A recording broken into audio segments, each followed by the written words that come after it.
Hola a todos, quiero darles la bienvenida a nuestra primera aula virtual que corresponde a la primera unidad y en su primera semana de clases. En esta aula vamos a desarrollar una introducción a la asignatura y para ello tocaremos 4 puntos. Como primer punto, definiremos a los recursos hidrobiológicos desde la perspectiva de la agroindustria. En segundo lugar, vamos a desarrollar brevemente las ciencias básicas que se requieren para estudiar esta asignatura, aspecto que hemos tocado en el vídeo introductorio anterior. Luego, como tercer punto, vamos a tratar en qué medida aporta al perfil del ingeniero la competencia que se pretende lograr en esta asignatura. ¿Cuál va a ser la contribución a la formación del ingeniero al culminar el contenido de su sílaba? Finalmente, como cuarto punto y no menos importante, abordaremos brevemente el método científico, ya que esta asignatura es de naturaleza práctica, siendo la observación el mecanismo por el cual adquirimos el conocimiento. Cuando buscamos la definición de recursos en el diccionario de la Real Academia Española, vamos a encontrar la siguiente definición: medio de cualquier clase que en caso de necesidad sirve para conseguir lo que se pretende. Si bien esta definición es oficial y autorizada, no por ello deja de ser general, porque bajo este enunciado podemos referirnos a un sinnúmero de recursos, como por ejemplo los recursos que se emplean en el ámbito legal. Como nuestra intención es lograr una definición contextualizada, es decir, desde la mirada del ingeniero agroindustrial, debemos reducir esa generalización a una definición más propia, más concreta, más específica. Al agregar la palabra hidrobiológicos, ya habremos particularizado la definición dada, pero aún así sigue siendo imprecisa, ya que, por ejemplo, para un biólogo, la definición de recursos hidrobiológicos no tendría que ser necesariamente diferente, pero sí ser más amplia, de mayor cobertura, podría abarcar más recursos de los que nos interesan realmente a nosotros los ingenieros. Es aquí cuando se hace necesario condimentar, hablando en términos gastronómicos, condimentar la definición, agregando a su enunciado palabras que caracterizan a los recursos hidrobiológicos, tales como renovabilidad y sostenibilidad. En esta época de cambios climáticos y afectaciones severas al medio ambiente, es imperativo para quienes producen bienes a partir de estos recursos emplear tecnologías que permitan una explotación sostenible de estos recursos, ya sea en el ámbito social como en el ambiental.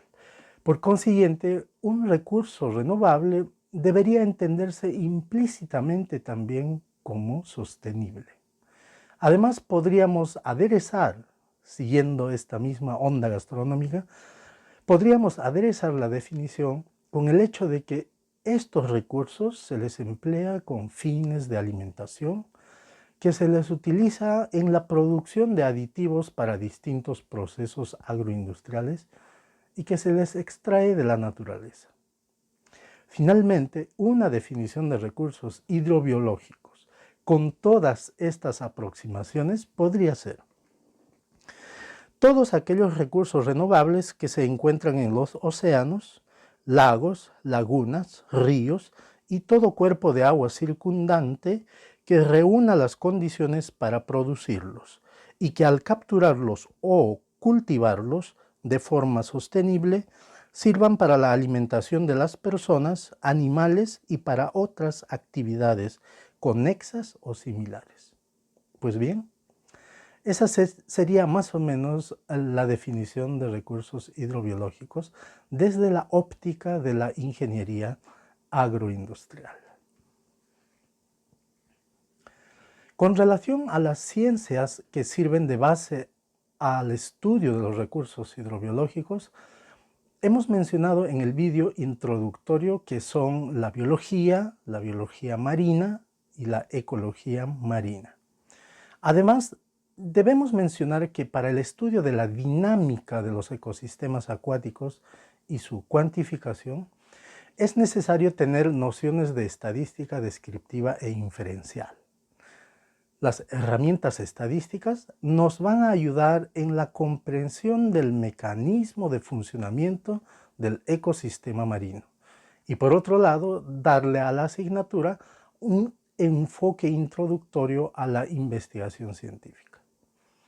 La estadística es importante desde que sabemos que las variables como, por ejemplo, tallas de captura, que se emplean cotidianamente en la industria pesquera, no son valores constantes, es decir, no todos los peces que nacieron el mismo día, que tienen la misma edad, deben tener necesariamente la misma talla, ni pesar exactamente igual. Para verificar este supuesto, ni siquiera requerimos ir a medir in situ las tallas de los peces. Con que observemos que ocurre lo mismo con las personas, es evidencia suficiente para sostener esa afirmación, ya que, al igual que con los seres humanos, la talla no solo depende de la edad del pez, sino de un sinnúmero de factores que pueden afectar a su crecimiento. Por lo tanto, al estudiar recursos hidrobiológicos, nos interesa saber más bien cómo es la distribución de las tallas del lote de los peces capturados, cuáles son las tallas que se presentan con mayor frecuencia para una determinada franja etaria, antes que conocer un solo valor como el promedio, por ejemplo. Y es aquí donde la estadística nos permite manejar e interpretar ese tipo de datos. Y a la vez encuentra razón suficiente para justificar su aporte como ciencia base al estudio de los recursos hidrobiológicos. Respecto al aporte de la asignatura al perfil del ingeniero agroindustrial, primeramente debemos definir a la agroindustria. Y para ello voy a citar textualmente la definición dada por la FAO. La agroindustria, según la FAO, se define como un subconjunto del sector manufacturero que procesa materias primas y productos intermedios agrícolas, pecuarios, forestales y pesqueros. Para abordar el aporte de esta asignatura al perfil del ingeniero agroindustrial, debemos enunciar dos de sus competencias. La primera es la capacidad de agregar valor a las materias primas, en este caso recursos pesqueros, a través de la aplicación de tecnologías de transformación. Y la segunda competencia es la capacidad que debe tener el ingeniero de formular proyectos agroindustriales viables. Para agregar valor hace falta conocer la naturaleza misma de la materia prima, ya que esto le va a posibilitar diseñar la mejor tecnología de transformación agroindustrial o mejorar la existente, además de resolver con suficiencia profesional cualquier contingencia de orden técnico que se pudiera presentar en la materia prima y que pueda afectar su procesamiento. Por otro lado, para formular proyectos agroindustriales factibles es necesario realizar un buen estudio de mercado, y uno de los aspectos cruciales es el abastecimiento de materia prima, o sea, con la posible ejecución y puesta en marcha del proyecto, es necesario detallar cómo es que se va a garantizar el aprovisionamiento de materia prima, dado que se espera del proyecto su sostenibilidad en el tiempo. Con el conocimiento que se va a brindar en esta asignatura sobre cómo se producen los recursos hidrobiológicos y se calculan los volúmenes de producción de los ecosistemas, estaremos en la capacidad de contribuir en la formulación de proyectos técnicamente viables. Ahí radica el otro aporte de la asignatura a la formación del futuro ingeniero agroindustrial. Bien, y así llegamos a la parte científica de esta aula introductoria. El método científico es la manera que tiene la ciencia de generar conocimiento con orden y planificación.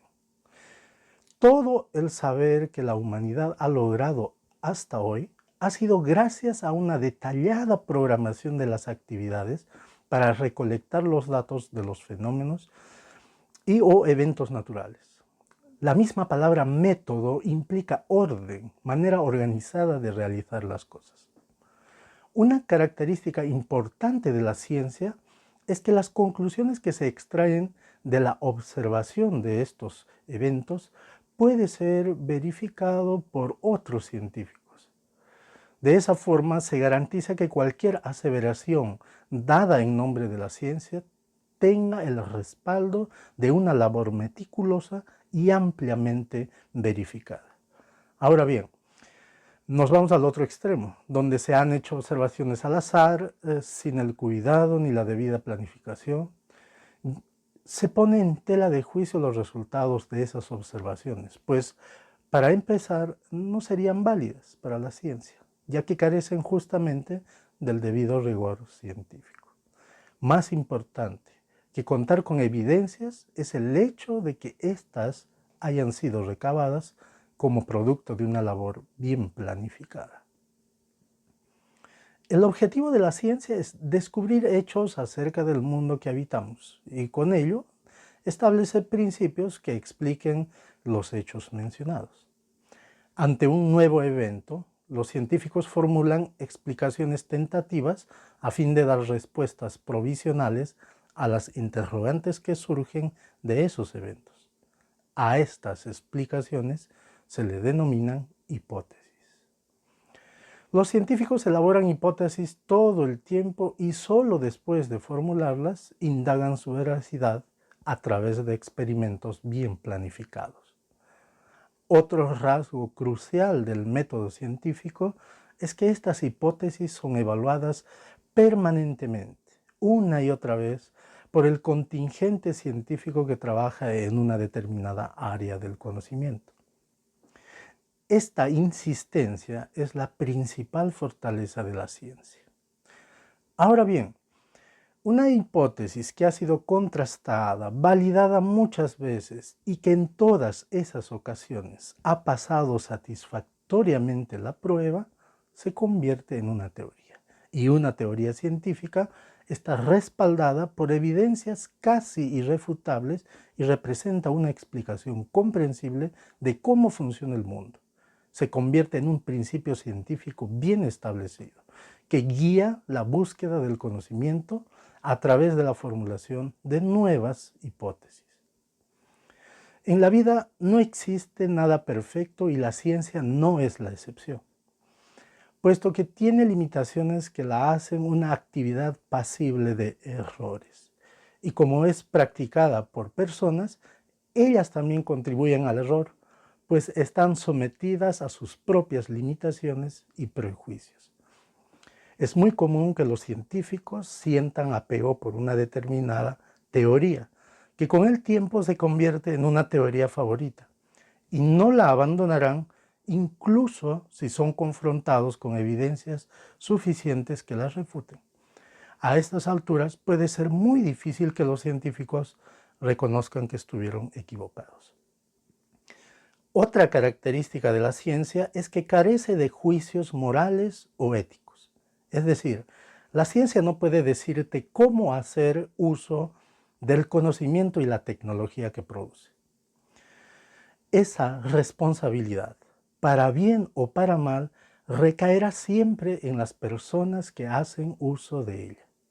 Pueden estar al servicio del ser humano, como en este momento que se está investigando intensivamente para lograr la vacuna contra el coronavirus COVID-19, que está poniendo en jaque a la humanidad, o puede ser usado con fines delictivos para agredir la integridad física de las personas.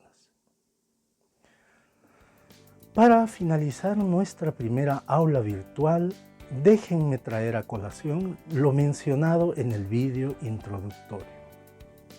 Esta asignatura, tal como lo había dicho, aspira a concientizarte en el reto que tienes como futuro profesional en educar a las personas sobre la responsabilidad que tenemos de proteger los océanos y no contaminarlos.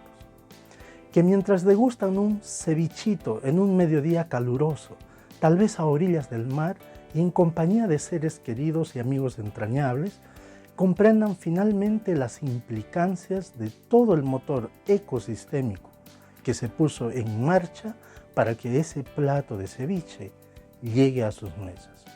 Si por tan solo un segundo se ponen a reflexionar sobre ello, se habrá cumplido al menos en parte esta aspiración.